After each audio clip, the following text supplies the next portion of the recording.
The government is set to spend a record 88.5 trillion won this year to address low birth rates and an aging population, marking a 6.4% increase from last year. 정부가 올해 저출산 고령화 대응을 위한 시행 계획에 전년보다 6.4% 늘어난 88조 5천억 원의 예산을 투입할 예정입니다. Yeah, this is all part of a plan, a 5-year plan, a long-term plan conducted by the Presidential Committee on Aging Society and Population Policy under the Health Ministry, which is a committee that's looking directly into this sort of social issue or problem that South Korea is facing right now. 2025 happens to be the final year of this 5-year plan. But of this total 88.5 trillion won, 28.6 of it, so about over a quarter, nearly half of it, will be dedicated directly to combating the declining birth rate here in Korea, which is a 13% increase from last year. But this will come in the form of things like cash handouts, stipends, subsidies, vouchers, things that will directly encourage people to have children, I suppose. And local governments are also a part of this, where they're initiating over 6,700 projects to really tailor to these regional needs depending on where you live, which is also a 14.1% increase in spending. And all those things you mentioned there are monetary I suppose, support from the government. Yeah, absolutely. Yeah. That's been directly budgeted in both the national budget as well as local government budgets. That's right. All right. Well, the government is set to spend this much amount. Yes. So that means they have not spent it yet, which means they are prepared or they're ready. It's been decided on, but they're scheduled to spend this year as part of their project or plan. Someone is set to do something means someone will do something or someone is planning to do something. Yes. So literally, if you go into the dictionary and look up the word set, I think there are dozens of sort of definitions for it. But here, if you're set to do something, that means you're ready to, and then you get a verb, to do something. Right. I don't know if in Canada they also say ready, get set.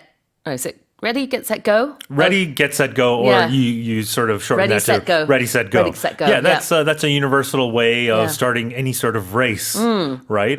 From the very age of, as soon as you can walk, people are racing. So set also means ready. So it's like saying ready, go. Yeah, if you want to be technical, it is redundant there. In a way, but that's how we say it, right? But to be set means to be ready as well. 맞아요. 네. 그래서 100m 달리기 같은 거 하기 전에 보통 영어로는 ready, set, 그다음에 go 이렇게 하거든요. 그래서 그 set가 여기 들어가 있죠. 준비됐다라는 의미인데 the government is set to do something. 이렇게 할 예정이다. 이렇게 준비하고 있다. What about to address someone or something? So in this case, it's a verb, of course. So we put the stress on the second syllable. It's to address, meaning to direct your attention to a sort of problem or an issue, and you're dealing with it. You're responding to it directly. That's right.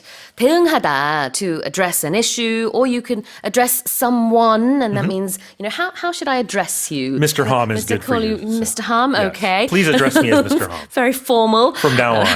Yes. 이렇게 이제 누구를 부르다라고 할 때도 address라는 동사를 쓸 수 있습니다. As you said, the stress of this word as a verb is on the second syllable, so it's address. And the 주소 is how do you say it? It'd be address. Address. Right. So on the first syllable. But that's only for North America. In the UK, even 주소 is address. So it's the same. Well, although in North American English, as a noun, you could still use it as when you talk about it in a message. So the president gives a State of the Union address, which would be a noun in that case. Yes. But in that case, it means a speech or when you address the nation. 연설문. Yes. 이라는 뜻일 때는 또 똑같이 address. 강세가 두 번째 음절에 들어가서 address. Yes. 예, 영국에서는 다 똑같아요. 그래서 집 주소도 address인데 캐나다와 미국에서는 집 주소 할 때는 my home address 이렇게 해야죠. 좀 다릅니다. So you'd say my street address is, okay. Yes, that's right. Gotcha. I never even thought of that. There you go. All right. So we know if you're from North America, depending on how you say certain words, the stress of it. All right, here's the headline one more time. The government is set to spend a record 88.5 trillion won this year to address low birth rates and an aging population, marking a 6.4% increase from last year. Here's headline number 2. Nearly 1,000 gas stations across the country have shut down over the past 6.5 years, reflecting a steady contraction in the industry, according to the Korea National Oil Corporation.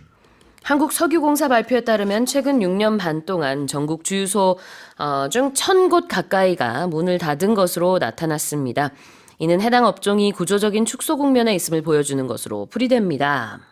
Yeah, this is an interesting trend. So if you look at the numbers between 2019 and June of 2025, there's been about a decline of about 8.4% in just simply the number of gas stations across the country. And that's a closure over that span of about one gas station every 2 to 3 days. So you might be wondering, what's happening here? Why are these gas stations shutting down and shutting down business?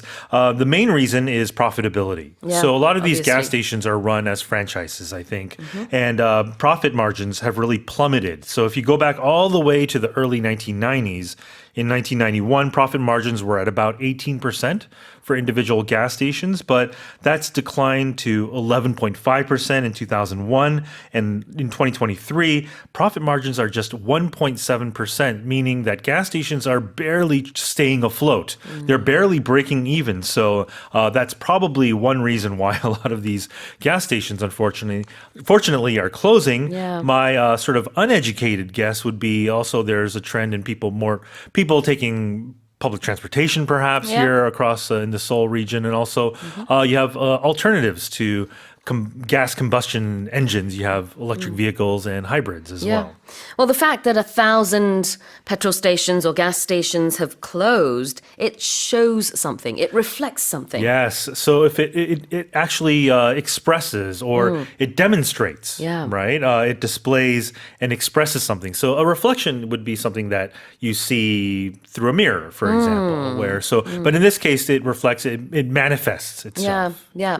In the animated movie Mulan, or is it Mulan? Either Both pronunciation. are accepted, I think. So the main character, looks into the pond, I think she has in her house, and she looks at her reflection, and she sings the song about, my reflection, who am I, and all of that. So that's the reflection we talk about when we look at ourselves in the mirror or in the water. But here we're looking at a situation, and we're saying this tells us that something is happening. Right. So you can also reflect on the past, for example. So you're thinking very deeply about what your past actions and things were. But here we're talking about just this trend reflects sort of something else happening in the industry. Exactly. 자, 반영한다라는 뜻으로 투영한다, 반영한다, 얼굴 이제 반사된다 이런 의미가 다 있죠. Reflect.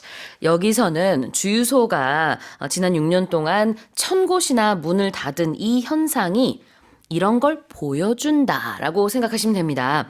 뭘 보여주느냐? A steady contraction in the industry. Yeah, so I gave you data from the early 90s to the early 2000s to present day. So the contraction, if something contracts, it means it shrinks, right? So that contraction, the trend of it was steady, meaning that it was very steady, uniform, consistent. It wasn't sudden in a way. Steady, slow and steady wins the race. Yep, the tortoise and the hare. That's right. 토끼와 거북이 이소부화에서도요. 꾸준히 천천히 포기하지 않고 하다 보면은 이긴다. 이런 게 그 moral of the story죠.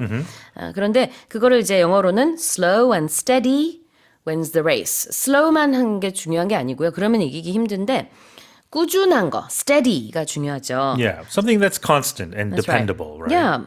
So a steady contraction means it's been shrinking, but in an even pace, as you said.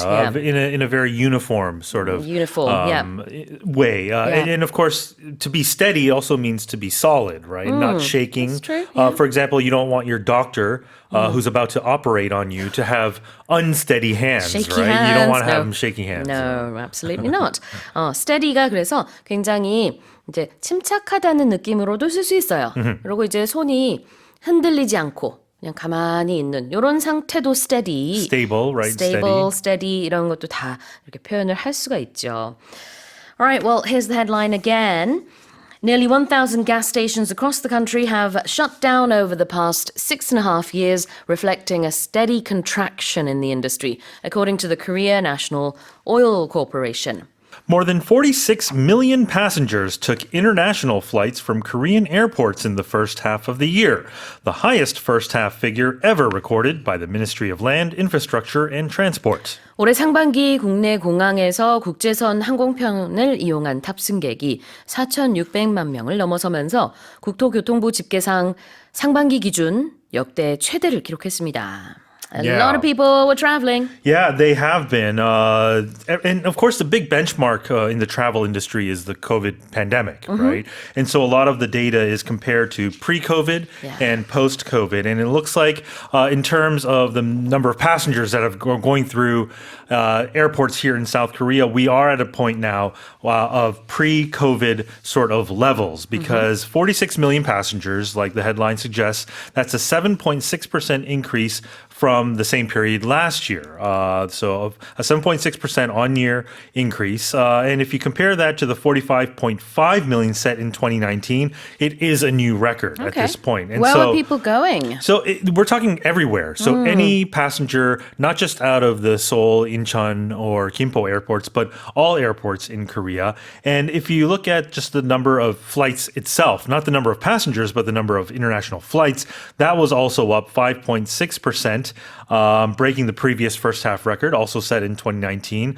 To answer your question, the number one destination, China, of course, with the proximity to and from China. Nearly 8 million passengers flew in and out to and from China in the first 6 months of the year. I thought it might be Japan, but China, okay. Yeah, no, because there have also been reports of China offering, of course, visa-free travel to places like Shanghai, which may have contributed to this as well. But I know Incheon International Airport sort of markets itself as this hub, this gateway for a lot of passengers to just transfer. And I know a lot of passengers do that, that are going in and out of Asia. And so that could also be a part of this increased sort of figures in this data. Exactly. 그래요.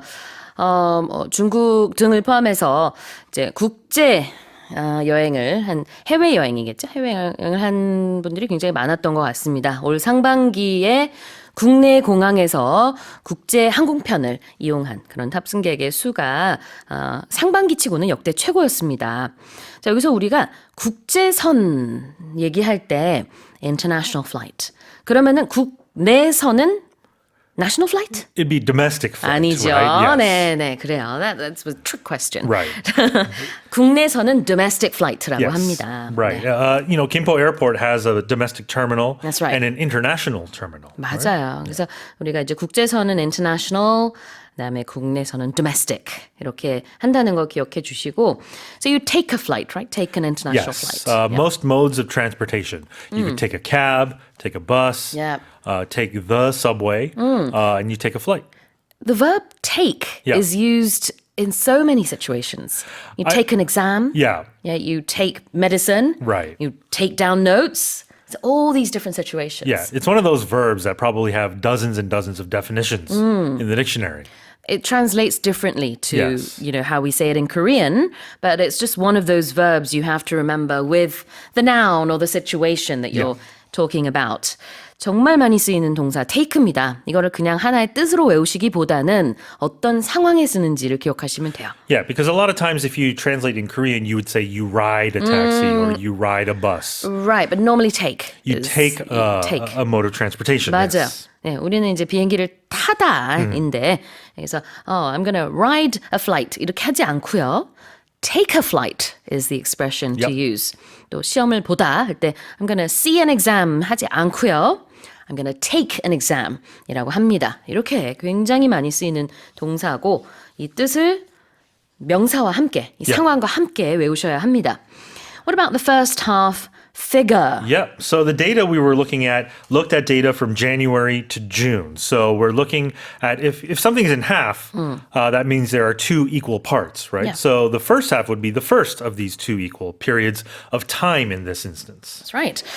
The first half figure는 바로 상반기 수치가 되겠죠. 만약에 뭐 1, 4분기 수치를 얘기하는 거면 first quarter figure, 뭐 3, 4분기 얘기면 third quarter figure 이러면 되겠습니다.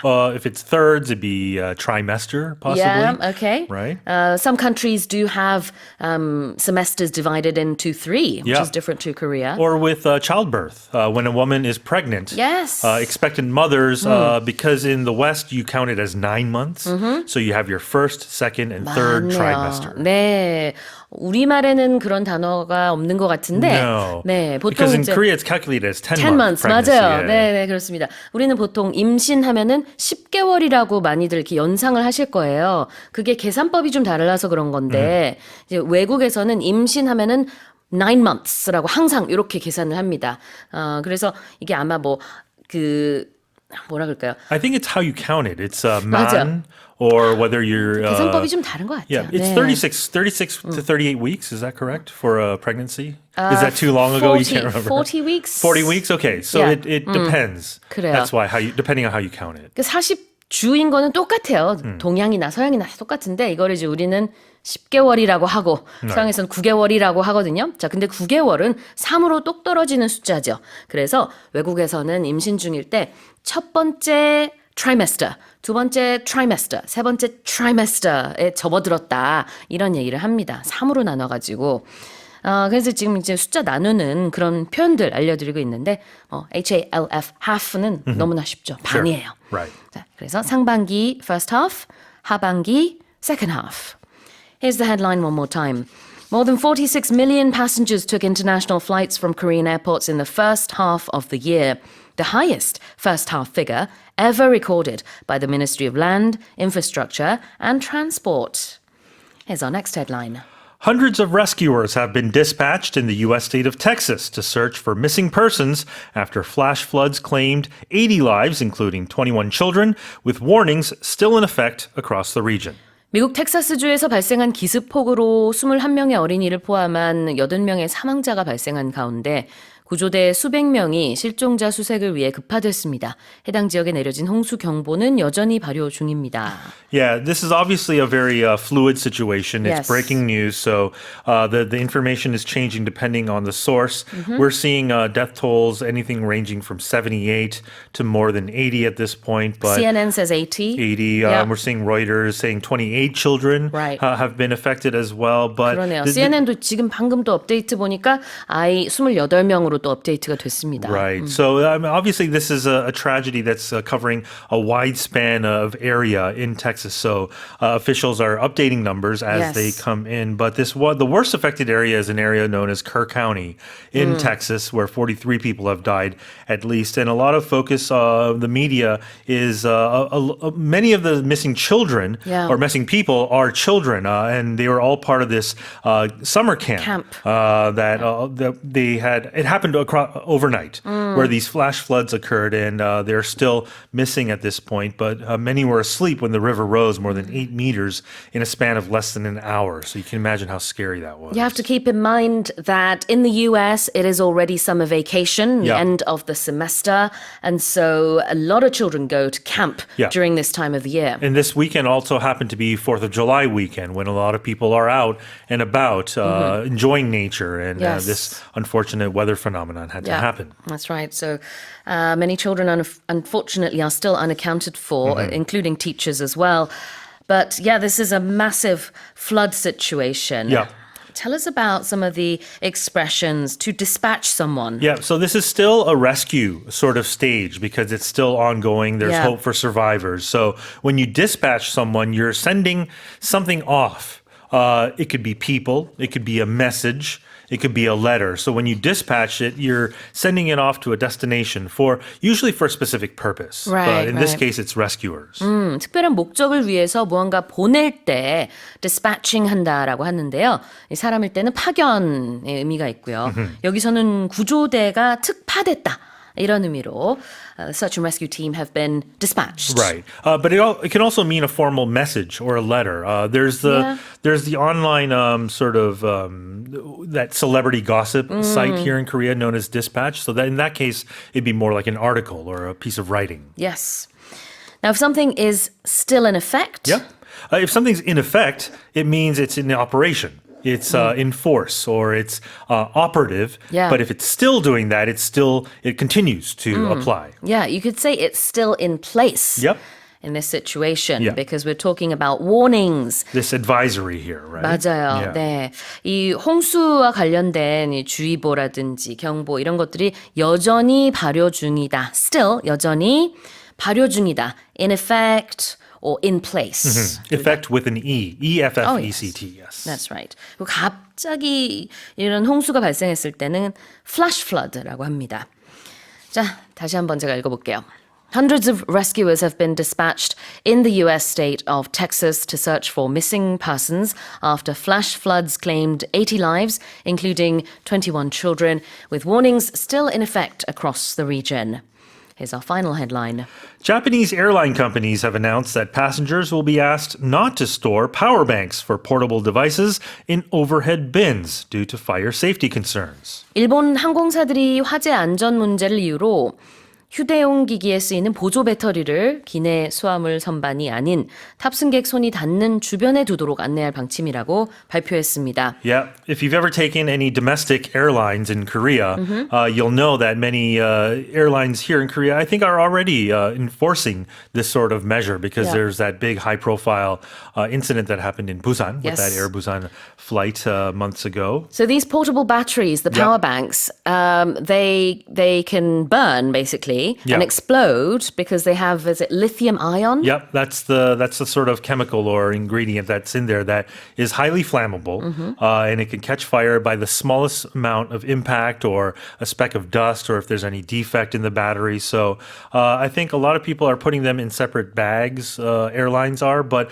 the best is to keep them close. Yeah, so exactly. don't be separated from your power banks. Apparently, just by being knocked and bumping into certain things, Yep. it can explode. Yeah. And- so you want to keep it safe Yeah. in your hands or within reach. And of course, whatever you stow in the overhead bins can move about during Yeah. your flight, and you don't want it to to experience any impact. 맞습니다.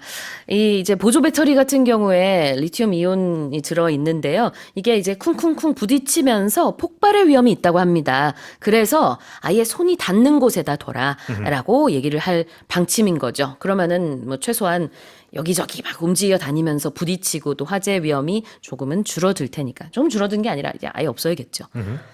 표현 보겠습니다. People will be asked to do something. Yeah, so if you ask someone, you're requesting something, but it hasn't happened yet. Yeah. So it's going to be requested, or people are going to have to be required to answer or do something in the future. That means this rule in Japan for Japanese airlines, it's not in effect as of yet, but Yes. they will be asked to do that. Passengers will be asked to do something by Japanese airline companies. In other words, Japanese airline companies will ask Yeah, the passengers to do something. right. Passive voice. 맞아요. 네, passive voice는 수동태, active voice가 능동태. 여기서는 이제 요청 받을 것이다라는 표현이죠. 승객들이 이런 요청을 받을 것이다. 다시 말해서 일본 항공사에서 이렇게 요청을 할 것이다. Yep. 파워뱅크는 아까 얘기했지만 Yep. 한 번 더 볼게요. Yeah, it's a portable device that you that stores electricity or energy that Yeah. you use to basically operate your phone or your laptop or That's things right. like that. You can also call it a portable charger. Is I think a little Yes. bit different. You can also call it a battery pack or an external battery. I Okay. think is another term for it. 이게 보조 배터리예요. 우리도 보조 배터리도 사실 용량이 굉장히 다양하고 보통 이렇게 약간 네모나게 벽돌처럼 작은 벽돌, 큰 벽돌 있지만 이렇게 생겼죠. Yep. 영어로는 power bank라고 하기도 하고요. portable charger 아니면 또 뭐 있었죠? Battery 아까? pack, external battery. I think is external another one. battery. 이런 표현들을 씁니다. Yeah. Don't say assistant battery. like 그건 보조 아니지. 배터리. 그건 아닙니다. 네. 네. Alright.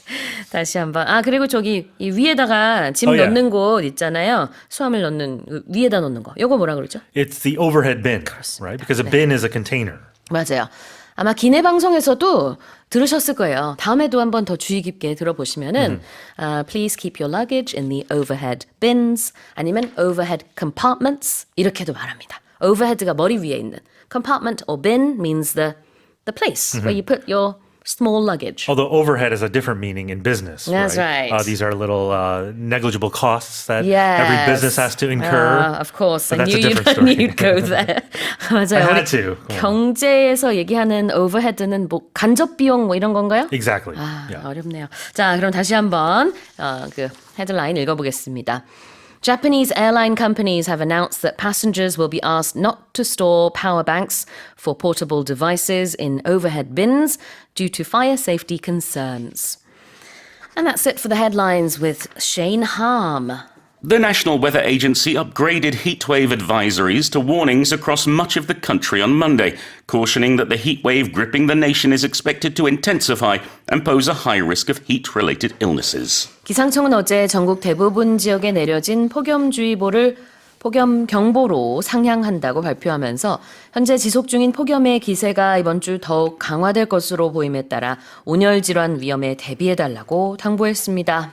Yes, so unless you've been living in a cool, dark cave for the last week, you're very aware of how hot it is. Yes. It is scorching, it's boiling hot, and it's meant that we've had advisories issued and then warnings issued, and my goodness, if you're in Gangneung, they had a super tropical night. On Sunday, they had temperatures dropping to only 30.8 degrees overnight. Oh my goodness. Astonishing. It's hot everywhere. Please take care. Please drink lots of water. Yeah. Please stay cool. Well, Seoul had its first heat wave warning issued for this season. Yes. And it was roughly about 2 weeks earlier than last year. Yeah, we had advisories last week and warnings this week, and I Yeah. think they're going to continue. Yeah, so it looks like it's going to be a really hot and longer summer, perhaps, than last year. Although I do believe that the heatwave advisory, was issued later than last year, and yet the warning came earlier, so I guess it's Yeah. getting hotter quicker. Well, I think the other issue is that we had monsoon season, and the monsoon didn't really or soon. Okay, yes. All right, let's have a look at much of the country. The majority of, when we say much of something, we're talking about the greater percentage of it. You might get away with saying it's over 50%, but in my mind, much of is going to be at least 70%, if not 80% or higher. Okay, much of 무엇 그러면은 대부분의 뭐라는 뜻이죠. So much of the country 그러면은 전국 대부분의 지역에 이제 경보 heatwave warning이 내려졌다라는 뜻이 되겠습니다. You did mention earlier on that Gangwon had tropical night, not just a tropical night. It was a super tropical night? Super tropical night in Gangneung, yes. Yeah. So tropical nights normally consists of the evening hours. I believe it's from, is it 10 to 9 or something, 12 to 9. So the evening hours, Yes. if it's 25 degrees and it doesn't drop below that, then you have a tropical night. Yeah. If it's 30 degrees and it doesn't drop below that, it's a super tropical night. And that is very hot. I'm not sure how the people in Gangneung have been coping. I mean, at least you can take a dip in the sea, but still you're going to be hot all night. It's terrible. Yeah, exactly. Well, it's been about a week, I believe, since Gangwon has been seeing these really, really hot evenings. And it's just getting hotter elsewhere in the country as well. It's intensifying. Yeah. And if something intensifies, it gets stronger. Yeah. It gets stronger. It gets stronger. Okay. Sorry, I was just intensifying my explanation. I see. It sounded like your emotions were intensifying a little bit there as well, Paul. Yeah, but so we use it. It can be positive, but I think generally it's going to be about something that's either powerful or negative, something intensifying. The pressure intensifies, or the heat intensifies, or I don't know, the amount of work you have on your desk gets larger, and then, Yeah. your stress intensifies. 그래요. 뭔가가 더 심해질 때 something intensifies라고 하는데요. 좀 더 강도가 높아진다는 느낌인 거죠. 스트레스가 이렇게 심해질 수도 있고 아까 얘기한 것처럼 어떤 감정들이 더 격해질 수도 있겠고요. 지금 얘기하고 있는 거는 더위가 더 심해지고 있습니다. Let me read the headline one more time. The National Weather Agency, or the KMA, upgraded heatwave advisories to warnings across much of the country on Monday, cautioning that the heatwave gripping the nation is expected to intensify and pose a high risk of heat-related illnesses. Here's headline number 2. The National Museum of Korea drew over 2.7 million visitors in the first half of this year, its highest attendance since relocating to Yongsan District 20 years ago. 국립중앙박물관에 올해 상반기 관람객 수가 270만 명을 넘어선 것으로 집계돼 20년 전 박물관이 용산으로 이전한 이후 최고치를 기록했습니다. Well, I love the National Museum of Korea. It's great I mean, for those of us with long memories and long lives, the old museum was much smaller compared. It was a lovely museum, but it's nothing like the one in Yongsan. If you haven't been, you have to go. The good news is it's a 64% on-year increase for that same period. And it's not just Korean visitors. There's also almost 100,000 international visitors so far this year, 97,985. And it's not just because they're interested in history, perhaps. It's also the fact that K-everything has become more and more popular. If you've been watching streaming services, I think you will have noticed that everyone's been going crazy for K-pop Demon Hunters, for example, that cartoon. The animation, with brilliant music and funny gags, but also lots of traditional Korean elements. And it's that kind of thing, in the same way that BTS have featured traditional elements in their songs. And in fact, RM posted one of the Chosun Dynasty's paintings that's on display. Really? And that brought lots more people in. So it's this connection with K-culture, K-pop, K-movies, K-drama that brings K-history to life. Yeah. And the souvenirs that they sell at the National Museum of Korea seem to be hugely popular as well, often selling out. My parents went there and bought a lot of stuff. Yeah, because they're so pretty. There are so many things. You get a sort of mishmash or a mix, whatever, of tradition and I guess modern things. So for example, there's a phone charger that looks like a Korean traditional mini table, a lacquer table. And there's cheap things like your key rings and your badges and your postcards, but also there's real works of art. And also the museum itself. I think it's brilliantly designed. My favorite are those two national treasures, the statues of Buddha that are in their own special room, and you go in and everybody has to be very quiet. It's an incredible feeling. I love the museum, and I need to go back there again soon. Yes. Okay, well, this museum drew a lot of people. Yes. Did it draw something? Sue. No? Sue! Is it alive? No. Oh my goodness, we're going to have to talk in the song break. No, to draw something here, we're not talking about art, we're talking about bringing people in, we're attracting them. So, an event will draw a big crowd, or if I shout at you, I'll draw your attention towards me. So it's about bringing people in. In this case, when we talk about a museum or some other location where people are coming, we can say, if they're coming because they want to come for some reason, we can say they were drawn in. Yeah, so people can be drawn in. You can draw attention, as you said. Yeah. So it's like that, pulling something or someone towards you. Yes. Because it's, I guess, attractive. Yeah, I'm drawn towards every museum. I love to go. Yeah, exactly. And people around the world are drawn towards Korean TV series and Korean movies now as well, and all things Korean. Yes, and Korean I'm museums, as you said. Also drawn towards donuts. Yes, Really we know could you're do with a drawn donut towards. now. Yes, we know that. Korea. Oh, there's a little donut shop just down the road. If I could just leave for 5 minutes. No, sorry. Nope, Paul. 자, D-R-A-W, draw가 그리다라는 뜻도 우리가 잘 알고 있지만 여기서는 그런 의미가 아니라 손님이나 관심을 끌어들일 때 draw라고 합니다.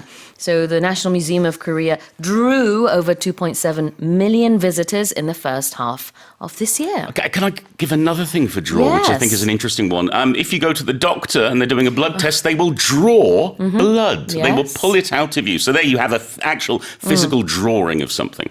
I did that recently. Yes. And it wasn't pleasant, but I'm always happy to get myself checked up. It's always good to get tested. 그래요. Draw blood라는 것은 체혈을 한다라는 뜻이 있어요. 그래서 blood랑 항상 같이 쓰죠. I don't think you use any other verb in that situation. You can take blood. Yeah, I guess. Yeah, but draw draw blood is the normal 맞아. expression. 네, 그렇습니다. 그래서 피를 뽑는다라는 뜻으로 쓰기도 해요. What about to relocate? Well, the museum originally, the previous site was at Kungbok Palace. Yeah. It was a beautiful little museum, a small museum. And Now then, it's massive. Yes, it moved to Yongsan. It relocated. So if something relocates, it moves its location to a different location. People can relocate too. Yeah, I've relocated a few times in Korea. I relocated from Itaewon to Mapogu, and I do miss Yongsan. And your biggest relocation would have to be from England to Korea. Well, yeah, I suppose. Yeah, it was a long time ago. Still, yes. So you can use it like that when you yourself are physically moving to a different area. It's different to saying I'm moving. Yeah. Yeah, because when you say you're relocating, it sounds like your whole life is changing. Yeah. So, for example, Yeah. I moved houses when I lived in Itaewon a number of times, but I Yeah. was not relocating. When I moved to Mapogu, from Yongsan-gu to Mapogu, that was Yeah, definitely a that was a big relocation. change. Yeah, because I'm moving districts. Also, you're not going to relocate your coffee cup to the kitchen. You're not going to relocate your magazines to the rack. We're going to Right. use it for an actual building of some kind, something, point. a factory or a company or a family or a person who's actually physically moving somewhere else. That's right. So it's like a big change, really. Yeah. 이전하거나 이동할 때 쓰는 표현 relocate. 근데 보통 이제 아주 작은 이동은 아니고요. 좀 큰 이동을 이렇게 표현을 하죠. 다시 한번 헤드라인 읽어보겠습니다. The National Museum of Korea drew over 2.7 million visitors in the first half of this year, its highest attendance since relocating to Yongsan District 20 years ago. Major grocery chains and convenience stores across the nation will begin offering steep discounts and running bundle deals on processed foods like ramyeon and bread as part of an effort to ease the financial burden on consumers. 전국 주요 대형마트와 편의점에서 소비자 물가 안정을 위해 라면과 빵 등 가공식품을 대상으로 큰 폭의 할인 및 덤을 주는 행사를 진행할 예정입니다. So this is for this month, I believe. Yes. Yeah, tell us more. Oh, it's the Ministry of Agriculture, Food and Rural Affairs who was sort of on top of all of this. They met with different food and distribution companies and they all agreed that they would put on these special sales, these bundle deals, so that people can spend a little bit less and still get what they want to eat. Okay. So, for example, at big supermarkets, when it comes to certain ramyeon noodles, there's going to be discounts ranging from 10 to 50%. There's going to be others sort of, the 2+1s here and there. There's going to be a major bakery chain offering discounts of up to 50% of the stuff that it sells at supermarket chains through to July 17th. And there's even going to be discounts on kimchi and kimchi products. So we'll see. Hopefully it will help those who are feeling the financial burden, who are feeling, their wallets taken a beating, and will get us through this hot summer. Yeah, absolutely. All right, so what is a bundle deal? I mean, we know what a discount is. Steep Yes. discounts would be big discounts of Exactly. up to 50% in this Yeah. case. But what's a bundle deal? Well, a bundle deal, I'm sure you've bought many bundle deals in the past, Sue. It's when you don't buy one of something, you buy several of something, and therefore you get it cheaper. For example, I buy crisps, potato chips at the supermarket. They have a individual pack, or you have 4 packs sellotape together at Yeah. a discounted price. Or when you go to the convenience store and it says, buy 2, get 1 free, or 1+1, or whatever the deal is, when you're buying one or more of something along with the original product Yep. and getting a discount of some kind. That's right. So a bundle is like a group. Yes, but like a bundle of sticks, a bundle of straw. Right. It was all things tied up together. So a bundle deal is buying several different products together, and then you get one free, or maybe you get, in Korea we say 1+1, but in English you'd say something like buy one, get one free. Exactly. And it doesn't have to be different products. It can be the same product bundled Yeah. together as well. That's right. 그래요. 우리가 이제 2+1 이렇게 표현을 하는데 영어에서는 그렇게 표현하진 않지만 물론 보면은 이해는 하겠어요. 보통 만약에 2+1이면 buy 2, get 1 free. Yes. 이런 식으로 표현을 하겠죠. 이런 것들을 다 bundle deal이라고 합니다. And this is all to ease the financial burden on consumers. Yes, if something's financial, it's all to do with the money. And a burden, well, burden is some kind of baggage, some kind of heavy thing that is weighing us down. So Yeah. it's putting pressure on us. In this case, we're talking financial pressure. People are feeling the pinch. People are feeling like they don't have as much money as they used to, or things are costing more than they used to, and therefore there is a financial burden. 네, 재정적인 부담, financial burden. 다시 읽어볼까요? Major grocery chains and convenience stores across the nation will begin offering steep discounts and running bundle deals on processed foods like ramen and bread as part of an effort to ease the financial burden on consumers. Here's our next headline. I'm going to take a run-up for this one.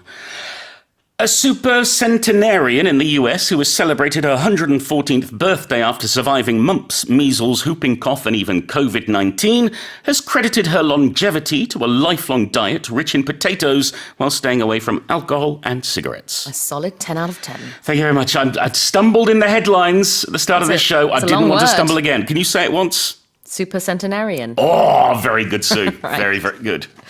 자, 슈퍼센트나리언이라는 것은 110세 이상의 사람을 얘기하는데요. It's a word I've never had to say before. 우리가 쓸 일이 많진 않죠. 네, centenarian 그러면 이제 100세가 넘었다는 뜻이고 슈퍼센트나리언 그러면 이제 110세부터인데 이 헤드라인을 해석해 보면은 얼마 전 114세의 생일을 맞은 미국의 한 여성은 볼거리, 홍역, 백일해, 코로나19까지 다 이겨내고 지금까지 장수한 비결로 감자 위주의 식단을 유지하고 술과 담배를 멀리한 것을 꼽았습니다.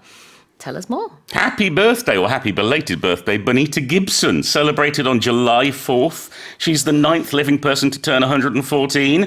And it's all about the potatoes, it seems. That said, you know, staying away from alcohol, staying away from tobacco, having a healthy diet as well as potatoes. And also, and I think this is very important, she's talked about always being positive, keeping a smile on her face on a daily basis. It's quite incredible to make it past 100. To make it to 114 is even more incredible. She's the third oldest living US resident, and long may she live. Yes, I mean, stress is the root of many ailments. And so not being stressed and being positive, I'm sure, plays a role in, you know, keeping you healthy for longer. Although it's not mentioned in the article, I'm sure. But you know, positivity was there, yes, of course. And potatoes. Don't forget the potatoes. I don't know about the potatoes, Now, but it's carbohydrates. Hang on, Sue. But a potato is better for you than bread. Is it? Yes. Oh, yes, it is. Yes. Of course it is. In the same yeah. way that brown rice is better for you than white rice. Right. Yeah, That's a true. potato is a healthy staple to have on your plate, as long as you're not frying them. That's true. Yeah, boiled, mashed, steamed, Okay. baked. Well, this lady, Bonita Gibson, she has credited her long life to many things. Yeah, if you credit something to something or to someone, if you give them credit, it means you're saying it's all down to them.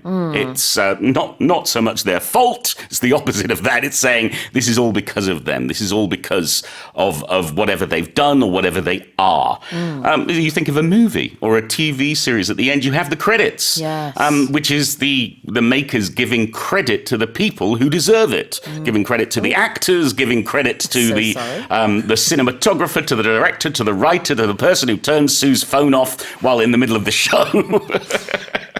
I apologize. Yes. Don't think that's ever happened to me before in this No, show. I think I forgot for the first time in My goodness. who knows how many years. I'll credit Right. that mistake to you being so focused on the news. Yes. So crediting something to something else Yes. means that that is what made the thing. So let's just give an example. You can credit your long life to a really good diet, meaning it was your good diet that led to your long life. Yeah, you can. Oh no, I'm lost for words now. Sue. Okay. Well, you can I credit... credit my loss of words to your me. Bangsongsago. Yes, all right, exactly. You can. That's how you use this example or this expression. You credit A to B. You're saying it was because of B Yes, that A happened. exactly. 그래요. Credit A to B는 A가 B 덕분에 일어났다. 이렇게 표현을 하는 것이죠. And one of the things that this person has credited her long life to is a lifelong diet rich in potatoes. Yeah, and lifelong means, well, from when you're born to when you die, for as long as you are living. And diet here, we're not talking about losing weight, we're just talking about what you're eating on a regular basis. So we can say that the diet of an average Korean is going to include rice and kimchi for at least one meal every day. Yes, exactly. A lifelong something means something you do over your lifetime. Yeah. 평생의 something something. So a lifelong partner is your partner for life. Exactly. I've had a lifelong love of museums. Yes, I've had a lifelong love of musicals. Exactly, yes. 이렇게 평생의 something something. Diet는 식단 또는 식습관이죠. Here's the headline again.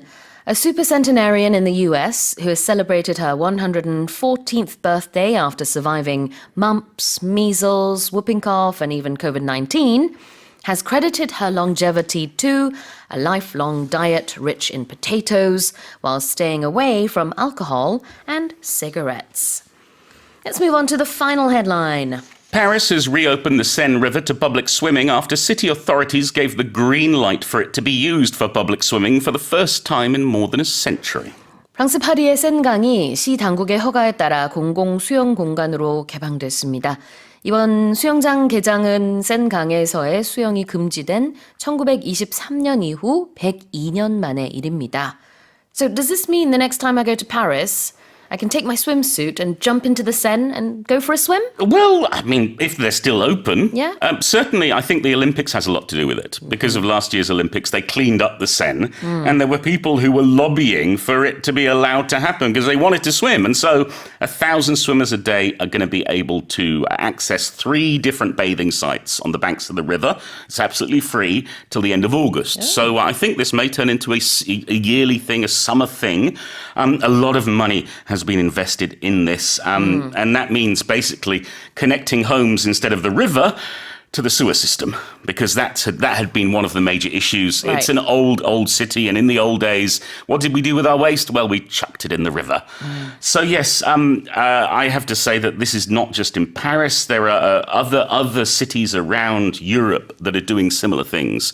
I think people are starting to realize that, rather than using rivers and streams for waste, they should be used for fun and enjoyment. Yeah, absolutely.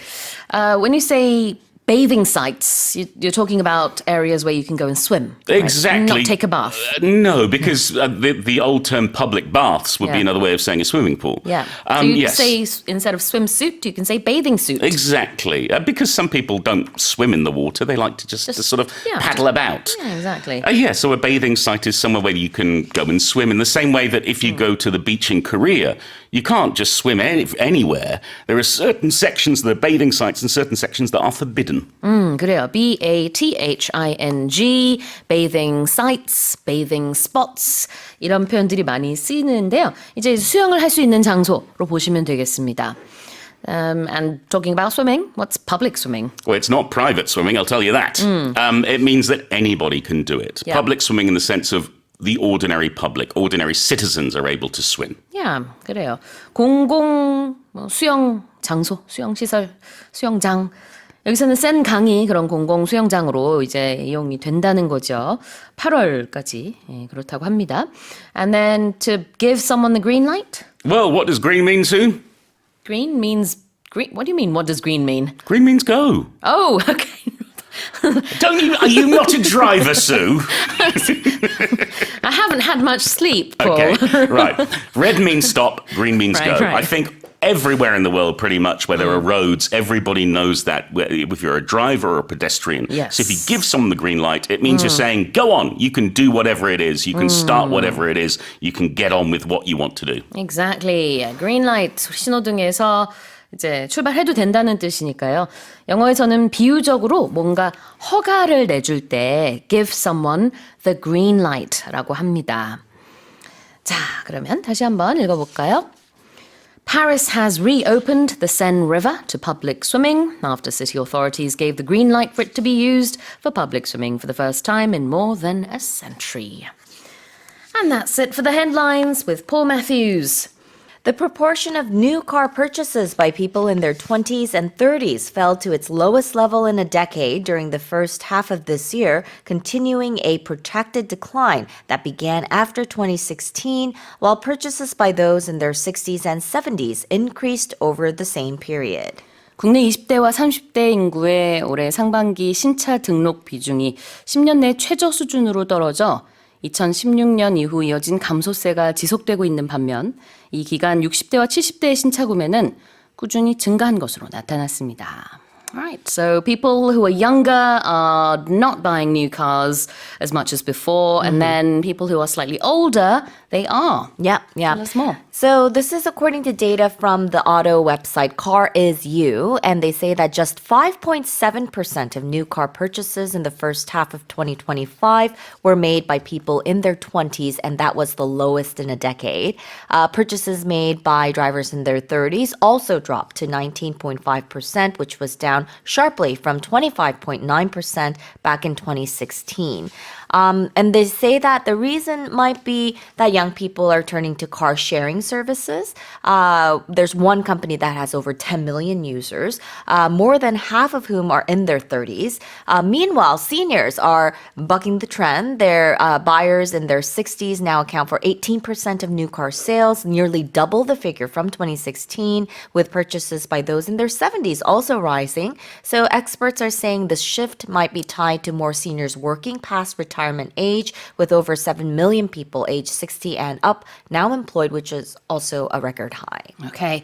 You said that for about 10 years or so, the percentage of people in their 20s and 30s buying new cars has been going down. So Yeah. it's a long period Yes. of going down. Right. What's the expression used here? So we say protracted decline. It's difficult to pronounce. Yeah. Protracted.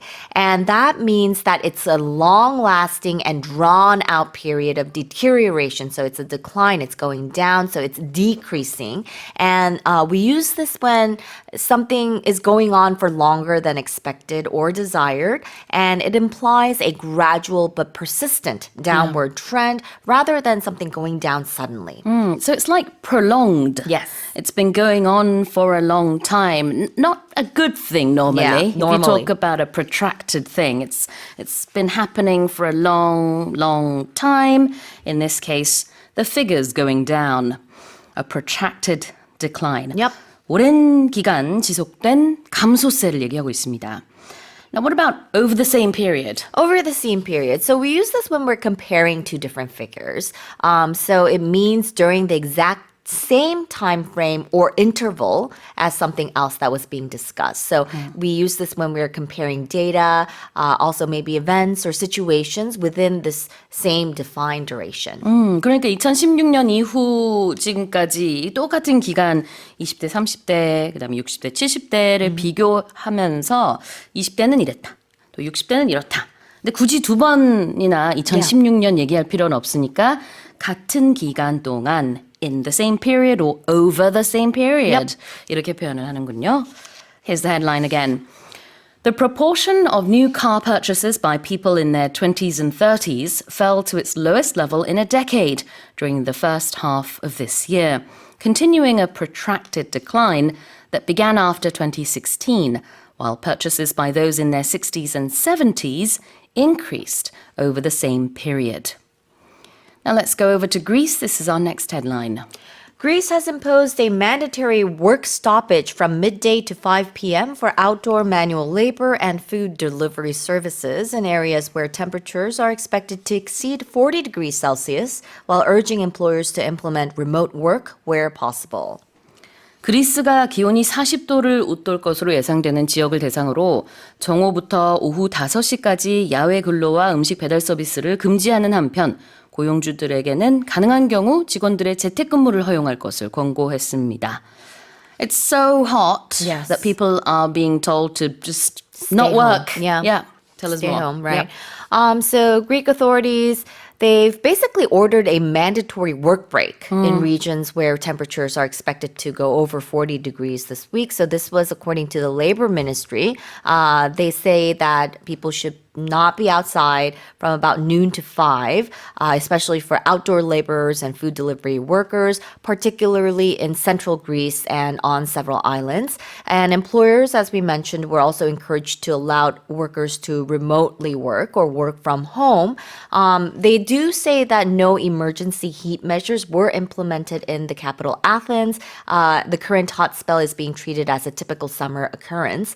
Authorities say that the heat wave is expected to last further, and as part of long-term climate efforts, Greece has also deployed a record number of firefighters this summer to help manage the rising climate crisis risks. Yeah, it's been really hot here in Korea as well, but I guess all around the world we're seeing that in the Northern Hemisphere. All right, so you said this is a work break. Yeah. Another word used in the headline is a work stoppage. Yes, right. So stoppage basically means that they are suddenly stopping any sort of, I guess, movement, activity. So it just means that something is being stopped, but it can also be used in the sense of like a strike, where employees are kind of protesting against their employers and they decide to not work anymore. But in this case, that's not the case. Right, it's the noun form of the verb stop. 멈춤, stoppage. How do you spell this word? Stoppage. So there are two P's. It's S-T-O-P-P-A-G-E. All right. And to implement something? To implement something, it means you are putting, it could be a decision, maybe a plan or an agreement into effect. So you are carrying out something or accomplishing something. Right. It's quite formal, isn't it? Yes. You wouldn't use this to your friends. Let's implement a plan. Yeah, No, that sounds very awkward. Yeah, so something like related to the government, Yeah. so something more official. Right, or a company as well. Yes. 굉장히 공식적인 자리에서 많이 쓰는 시행하다라는 표현입니다. To implement something. Well, here it is one more time. Greece has imposed a mandatory work stoppage from midday to 5 p.m. for outdoor manual labor and food delivery services in areas where temperatures are expected to exceed 40 degrees Celsius, while urging employers to implement remote work where possible. The number of reported measles cases in the U.S. has reached a 33-year high, marking a new milestone in an ongoing outbreak of the highly contagious vaccine-preventable disease that was once thought to be eliminated in the country. 미국의 홍역 확진자 수가 33년 만에 최고치를 보이며 최근에 확산세에 새로운 기록을 추가했습니다. 홍역은 전염성이 높지만 백신으로 예방할 수 있으며 미국에서는 이미 근절된 질병으로 지금껏 간주해온 상황입니다. Yep. So in America, they thought they got rid of the measles. Yeah, we say eliminated or eradicated maybe. Right. They thought it was gone, but it's coming back. Yeah. Yeah. We're looking at 1,300 confirmed cases, I believe. Yes, about 1,300. I think they said 1,277 Okay. confirmed infections reported so far. That's just for this year. And this is according to Johns Hopkins University. They say the outbreak has spread to 38 states and Washington, D.C. Texas has been the hardest hit state, reporting over 700 cases. May or may not have to do with the population as well. Most infections, 92% actually, are among unvaccinated individuals, of course, or those with unknown vaccination status. So health officials say the virus is spreading rapidly in communities with low vaccination rates. And they say that the surge comes amid growing anti-vaccine sentiment. Yeah. Although vaccination rates are now starting to rise in response because you could catch the measles yourself. And not to go into too much detail because it can get political, but there are certain states in America where they don't like to get vaccinated for political reasons. Yes. And I think Texas is Probably one of them. Yes. Yeah. All right, let's have a look at measles, that's 홍역, and then marking a new milestone. Yeah, so measles, it's marking these figures are marking a new milestone. So when you say something marks a new milestone, it means that you are recognizing or celebrating an important event or stage in the development or progress of something. And this often is used when you are trying to signify a significant achievement or turning point. In this case, it's been used very negatively. So it's not an achievement, but maybe a turning point, something, it's like a warning. We want to warn people that it's hit a new high. Yep. Marking a new milestone. 새로운 이정표를 세우다. 뭔가 새로운 것을 인생에서 이제 달성하게 됐을 때 우리가 이런 표현을 쓸 수 있습니다. So when a toddler starts to walk, for example, or when a baby starts to talk, these are all milestones. Yep. And normally milestones are good things. However, in today's story, the measles cases number is so high, that's a milestone, but it's not a good milestone, is it? It's not. It's a negative one. All right, what about once thought to be something? Right. So we said that it was once thought to be eliminated in the country. That means it was thought to be gone. So when we use something was once thought to be something, it means that at some point in the past, there was a belief or perception that something was a certain way, but that belief is no longer held. So it indicates a change in understanding or a correction of a previous misconception. Something that was once thought to be something. 이거는 우리말로 하자면은 한때는 이렇게 여겨졌다. So measles was once thought to be eliminated in the US. However, in 2025 right now, we're seeing already more than 1,200 cases in the country. Yep. Well, here's the headline one more time.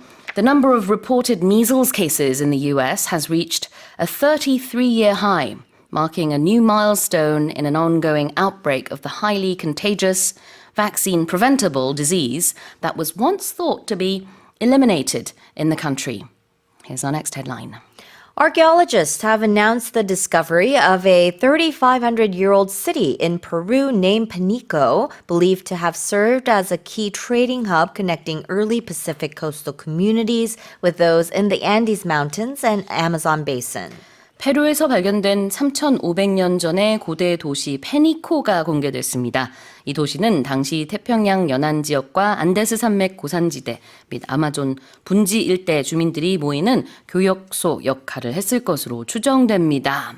Wow, a new historic discovery. Amazing, right? Yeah. So they say that the site is located about 200 kilometers north of Lima, which is the capital of Peru, and it's about 600 meters above sea level. And they say that it's thought to have been founded between 1800 and 1500 BC, around the same time that early civilizations were flourishing in the Middle East and Asia.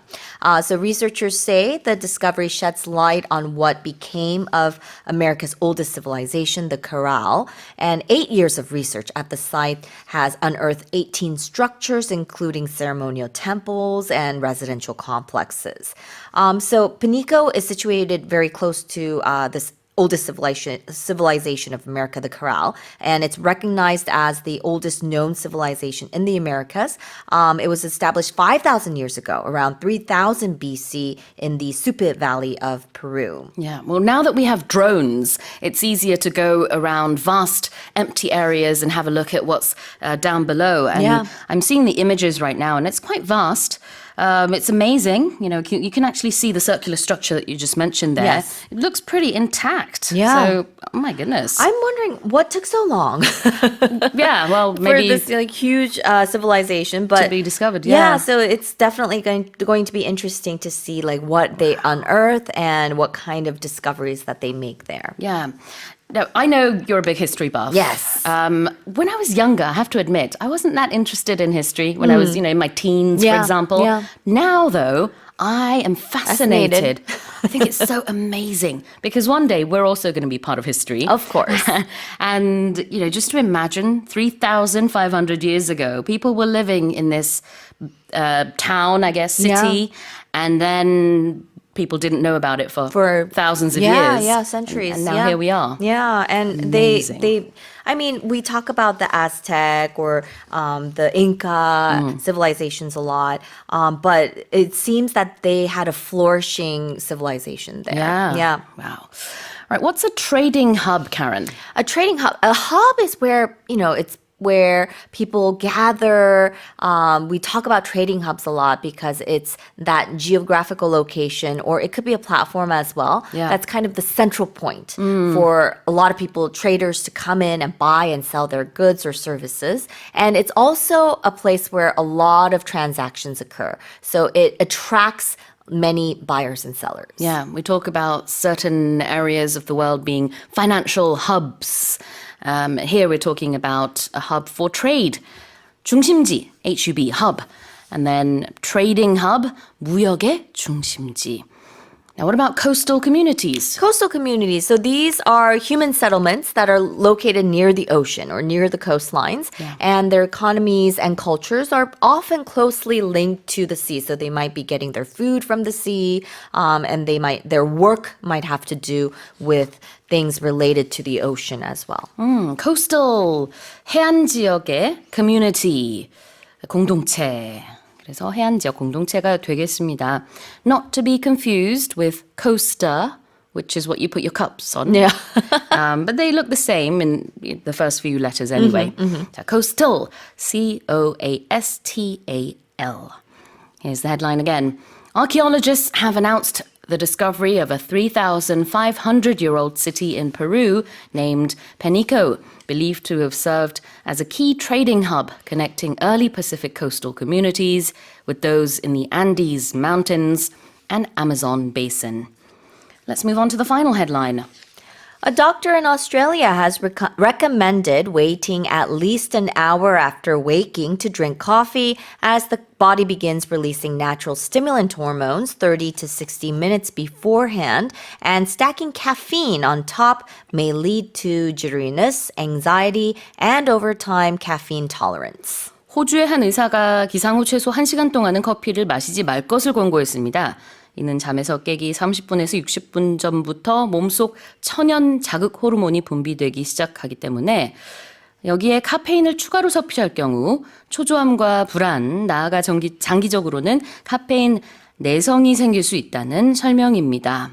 Alright, well, tell us more. Yeah, so this is according to Dr. Jack Turner, who is an Australian GP, and he explained that caffeine that's consumed too early can interfere with your body's natural energy hormone, or we also know it as the stress hormone, Right. cortisol. If I can just interrupt you, the GP is general practitioner. Yes, which is the first doctor that you go see before maybe if it's too serious, you can get recommended to a specialist. That's right. But anyway, so they say that cortisol levels naturally spike 30 to 60 minutes before we wake up, and that's to help us feel alert. So adding caffeine at that point can cause, as we mentioned, jitteriness, anxiety, and even reduce caffeine's long-term effectiveness. So instead, he recommends having coffee about 60 to 90 minutes after waking, when cortisol begins to drop and fatigue signals like, adenosine start to build, and that's when caffeine can really do its job of boosting alertness.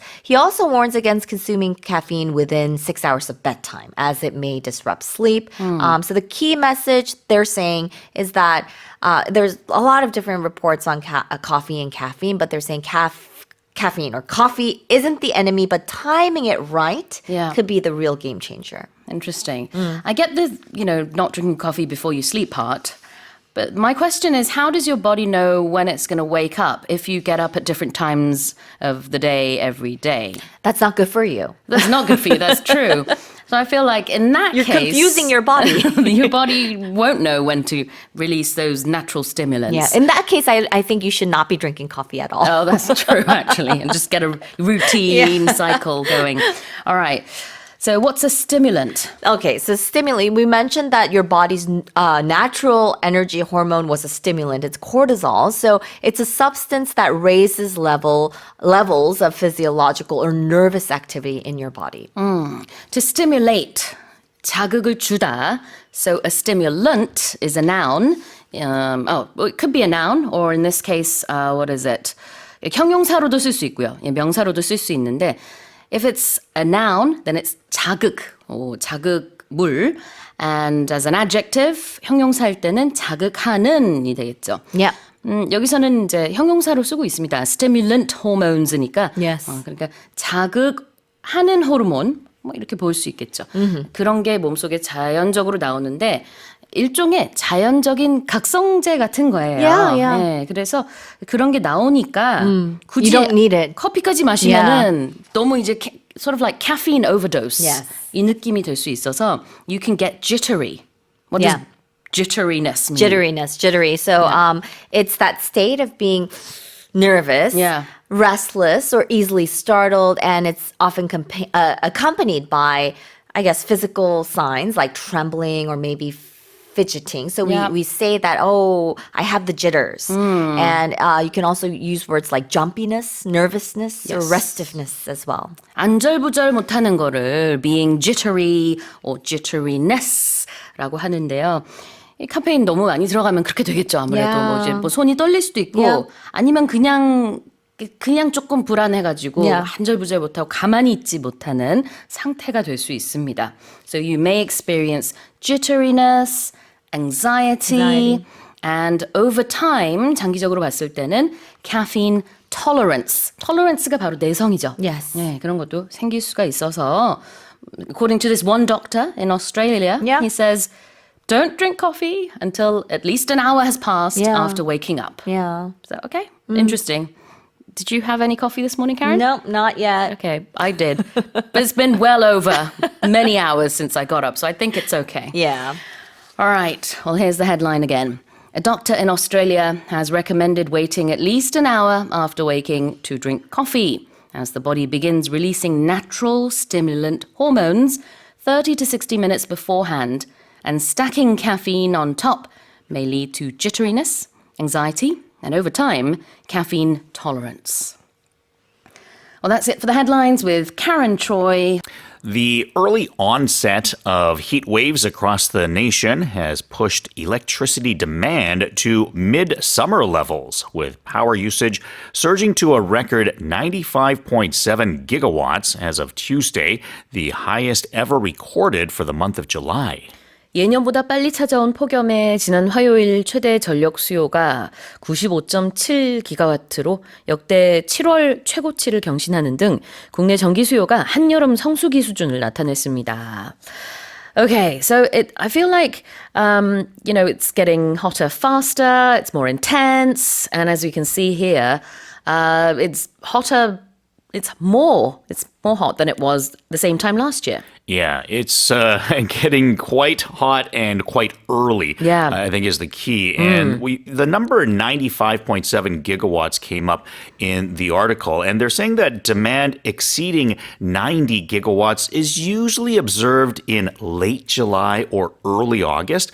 But the fact that this is already coming up in early to mid-July, Yeah. it really shows the numbers backing that statement. The previous July record was 93.4 gigawatts, which was set on Monday, surpassing the previous record of 92.99. This was back in 2022. Okay. So, it seems to not just be getting hotter, but it seems to be accelerating as of late, Yeah, the I last think 2 or 3 speed years. is what we're really looking at here. Yeah. Yeah, exactly. What's the onset of something? The onset of something is sort of like the beginning of something, as something begins to happen. Okay. 무언가가 시작될 때 the onset of something. So the onset of heat waves, it says the early onset, means that the heat waves have happened earlier than usual? Yeah, they've been starting earlier, they've been beginning earlier, or this has been happening a little bit earlier than normal or earlier than expected. Yeah. Don't we use onset for diseases or Yes, outbreaks ailments as well? diseases, outbreaks. Usually something like a pattern of some sort. We'll use the word onset as it starts. Exactly. 그래요. 어떤 뭐 질병이나 아니면은 이제 코로나 바이러스 이런 얘기를 할 때도 그게 이제 시작이 될 때 onset라는 표현을 쓸 수 있습니다. The onset of COVID back in 2019, I think initially it was a big scare in just certain parts of Asia, and then all of a sudden it was all around the world, as we know. Okay, what about midsummer levels?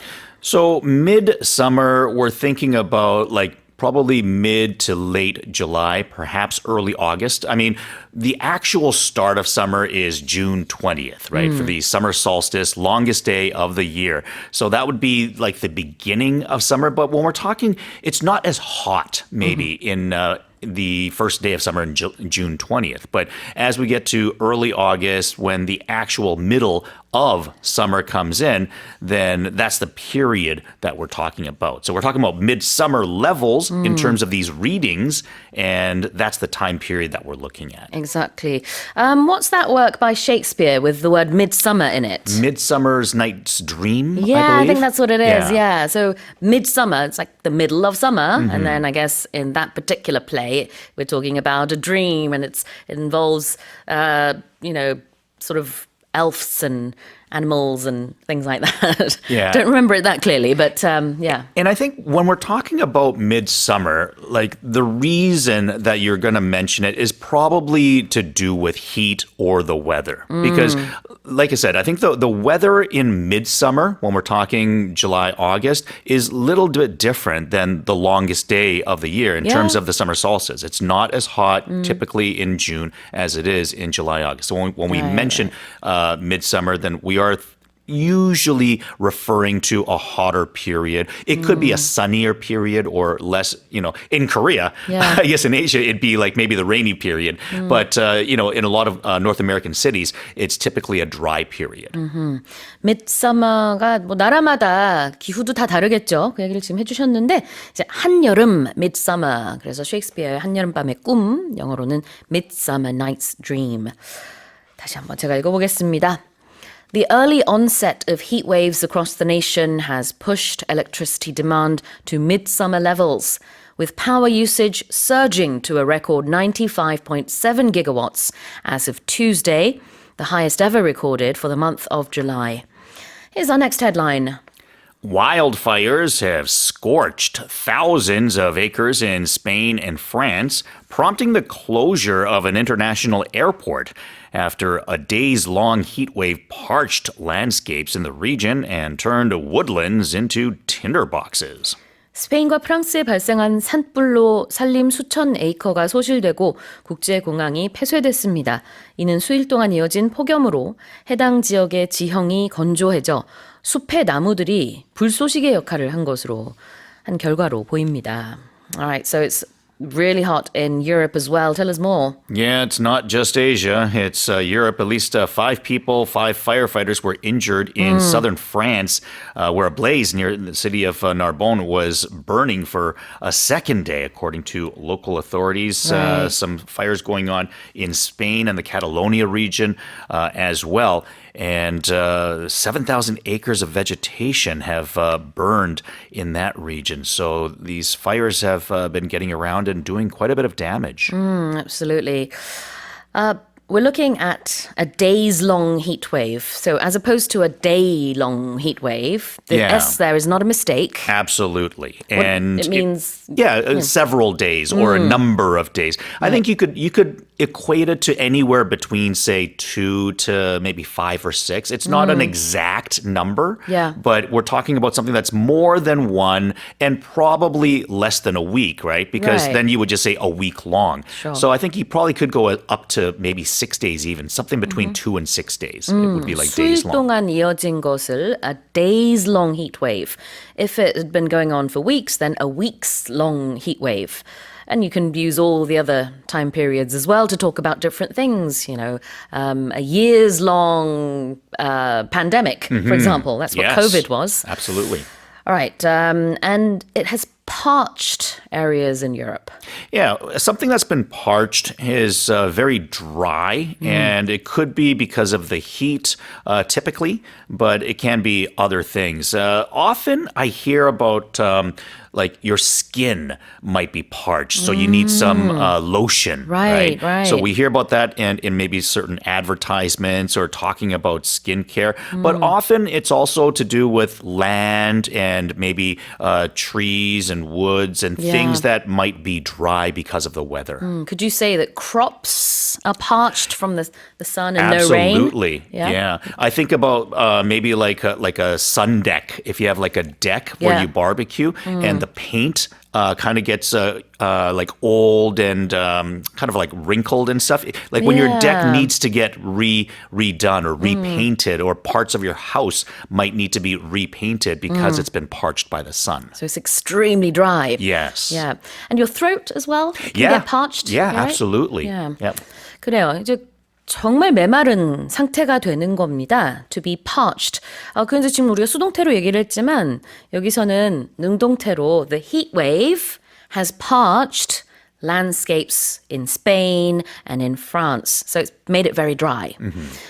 In fact, it says it's turned woodlands into tinderboxes.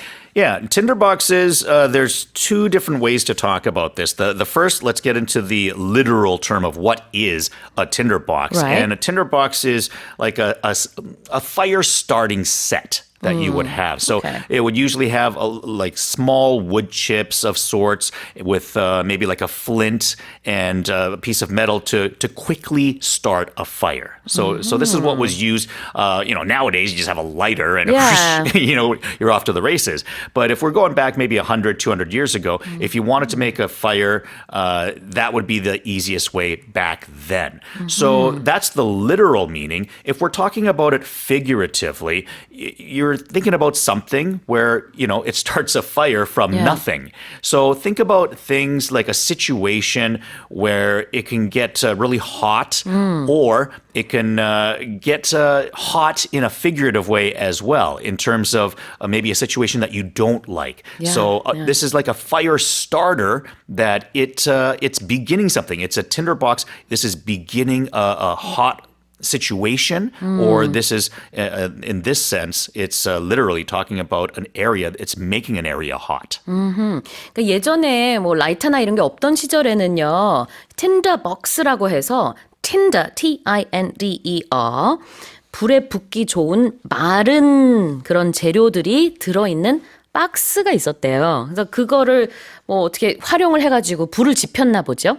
요즘에는 틴더박스 안 쓰죠, 아무도. No, everyone's got a lighter. 틴더박스 파는 것도 본 적이 없고 저도 Yeah. 그냥 인터넷으로 이런 게 있었구나. 저는 그 정도로 이제 알고 있는데 불쏘시개라고 지금 얘기를 했죠. 그런 것이 들어있는 통입니다. 그래서 비유적인 표현인데 지금 스페인과 프랑스에서 너무나 덥고 그다음에 메마른 그런 기후가 이어지다 보니까 숲 같은 경우 나무들이 많은 곳에는 마치 그게 하나의 틴더벅스가 된 것처럼 조금만 이제 불이 붙으면 확 다 타는 그런 안타까운 상황이 이어지고 있는 거네요. Very interesting. I think a lot of people these days will think of an app when they hear the word Tinder, but that's not the original meaning of the word. No, yeah. It's something dry that can burn easily. Okay, I wonder why they call that, but anyway, I don't know. Here's the headline again. Wildfires have scorched thousands of acres in Spain and France, prompting the closure of an international airport after a days-long heat wave parched landscapes in the region and turned woodlands into tinderboxes. The Parliament of Suriname has elected Jennifer Simons as the South American country's first woman president, setting the doctor and former parliamentary speaker on course to helm a nation on the cusp of a predicted oil boom. 수리남 국회가 의사 출신의 전 국회의장인 예니퍼 헤이링스 시몬스를 이 나라의 첫 여성 대통령으로 선출했습니다. 이로써 시몬스 대통령은 최근 산유국이 되어 석유 호황기를 앞둔 수리남을 이끌게 됩니다. Suriname is a South American country. It's quite near the equator, so a very warm area indeed. Now they have their very first female president. Yeah, it's a former Dutch colony. So, I think they speak Dutch there. Okay. A little bit interesting. So Jennifer Geerling-Simons is going to be inaugurated on July the 16th. So coming up very quickly. And I guess the way they do the voting there, the people in the parliament, they vote on who they want their president to be. So Yeah. it's not like necessarily just with the party, Okay. like in other countries. And you need a 2/3 majority to win the office there. Interesting. Now, when you say Dutch, you're talking about the Netherlands. The Netherlands right? or Yeah. Holland. There's 3 different ways Yeah. that we seem to identify the nation there. 맞아요. So, you know, when we talk about Dutch paying, going Dutch. Oh, yeah, going Dutch, right? yeah. Mhm. That's actually paying the way that the people of the Netherlands do, I guess. Yeah. You know, in Korea, we also say Dutch pay, but we don't necessarily associate Dutch with the Netherlands. But Dutch is the adjective form of you know, Yeah. something to do with the Netherlands. I wonder how they feel about that. No, we don't always do that. 그러게 말입니다. 네, 그렇죠. 수리남에서는 이렇게 네덜란드 더치를 또 사용을 한다라고 하는데 이거는 그냥 하나의 상식으로 알아두면은 재밌는 팩트인 것 같아요. So Simons will be at the helm of this South American country, which is going through or will experience an oil boom. Tell us what a helm is. A helm would be like the steering wheel or something that's in control of the direction that you're going. Yeah. And typically when you think of the helm, you think about a boat or a ship. Right. So you have the rudder at the back, but usually it's being driven by a wheel of some sort or something that you hold to, set your direction. So if you're at the helm of something, it means you're the one that's in control of where your ship or where your group or country is going. Yeah, exactly. So as a noun, that's what it is. And you use it as a verb as well, right? Yeah, that's right. So if you're helming the nation, then you're the one that's in control or you're directing the nation in a particular way. 그렇군요. 우리가 이제 배에 그 키라고 하잖아요. 그 스티어링 휠 같은 거. 그거를 helm이라고 합니다. H-E-L-M, helm. 근데 명사이기도 하지만 동사로 무언가를 이제 진두지휘할 때 어떤 나라의 수장일 때 you helm a country 이렇게 표현을 하죠.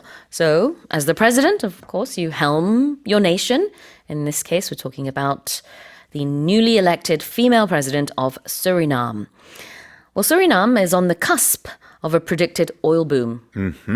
If you're on the cusp of something, then you're on the verge Right. of something. So you're almost about to have something happen. In this particular case, we're talking about an oil boom. So they're predicting that an oil boom will happen in Suriname very, very soon. Probably not 20 years from now, probably maybe in the next 5 years. Just something, it's going to happen really, really quickly or very soon from this point on. Exactly. Be on the cusp, C-U-S-P, of something. 뭐뭐 직전에 있다. 자, 그러면은 다시 한번 제가 읽어보겠습니다. The Parliament of Suriname has elected Jennifer Simons as the South American country's first woman president, setting the doctor and former parliamentary speaker on course to helm a nation on the cusp of a predicted oil boom. And by the way, Suriname is spelt with an E, S-U-R-I-N-A-M-E. All right, next headline, here it is. China's decision to expand its visa-free entry policy, which now allows 30-day stays for citizens of 74 countries, has delivered a much-needed boost to tourism, with Shanghai welcoming 2.6 million inbound foreign visitors in the first half of this year. 중국이 30일 무비자 입국 정책을 최근 74개국에까지 확대함에 따라 올 상반기 260만 명의 외국인 관광객이 상하이를 찾는 등 중국 정부가 그간 목표로 했던 관광산업 활성화의 결실을 거두고 있는 것으로 나타났습니다. Tell us more. Yeah, so more than 20 million foreign visitors entered without a visa in 2024, almost 1/3 of the total, and more than double from the previous year. So over the last 4 or 5 years, obviously, tourism for them has been down largely because of COVID-19. But over the last 2 or 3 years, it's been picking up a little bit. And then now that they're having this no visa requirement, tourism is really bumping up for them at a very important time. Yeah, exactly. When we say something is much needed, What does that mean?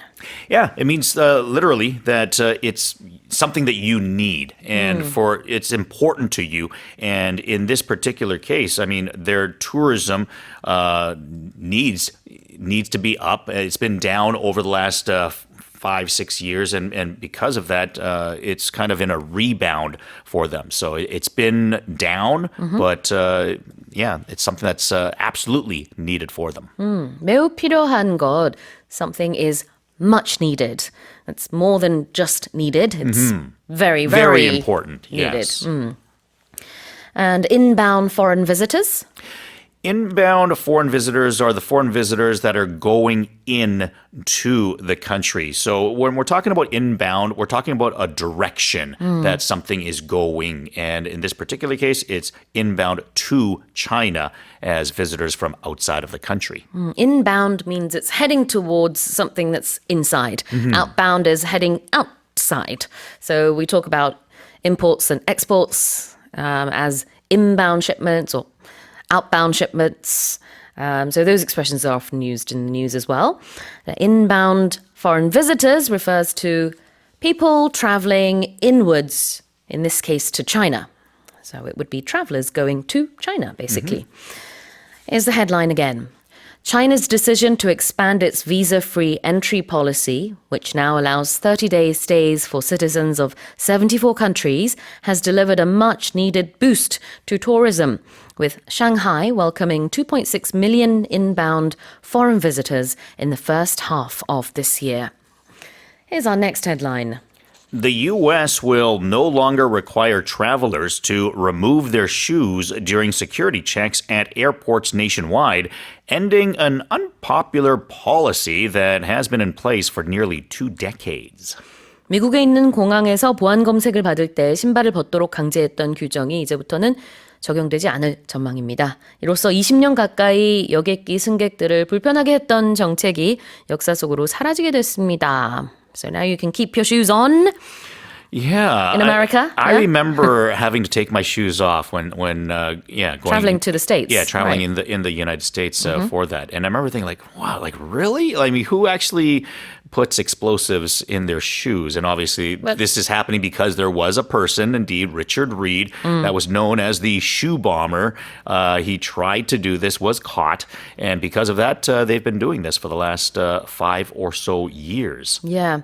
I mean, it really sort of started, the strengthening of rules started after 9/11 in yes. 2001. But then, as you said, there were other incidents as well that happened. And now, in 2025, we're looking at a change in the TSA's policies. They're saying, you can keep your shoes on.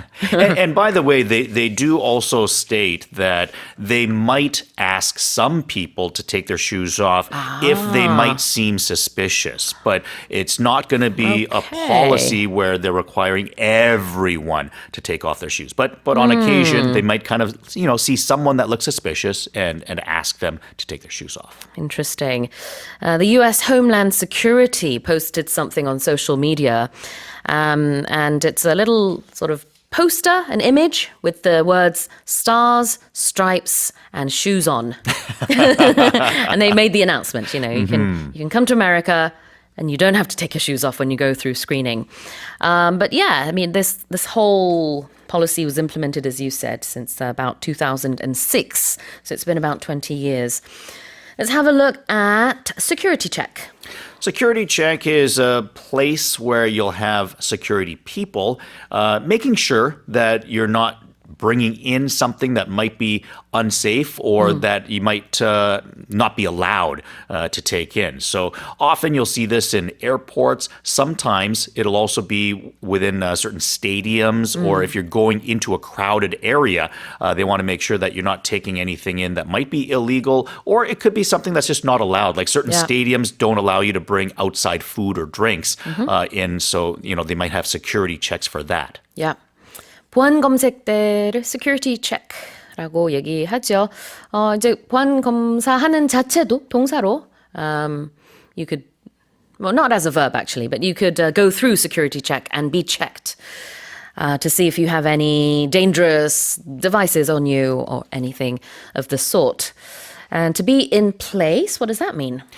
If something is in place, then it means that it's in operation or it's working. And in this particular case, we're talking about it in past tense, right? So it has been going on. So there might be like a rule, as an example, that has been in place, meaning that, well, this rule has been in operation or it's been being followed for this period of time.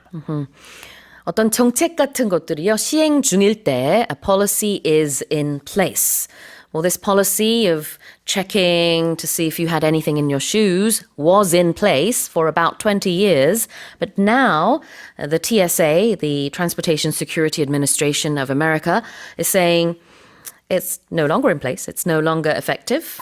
You can just keep your shoes on, except for when the security officials say, hey, you, come to the side. You look suspicious. Yeah, you look suspicious. Take your shoes off. Why are your heels so big? Yeah, okay, so it's really up to them to decide who they're going to check.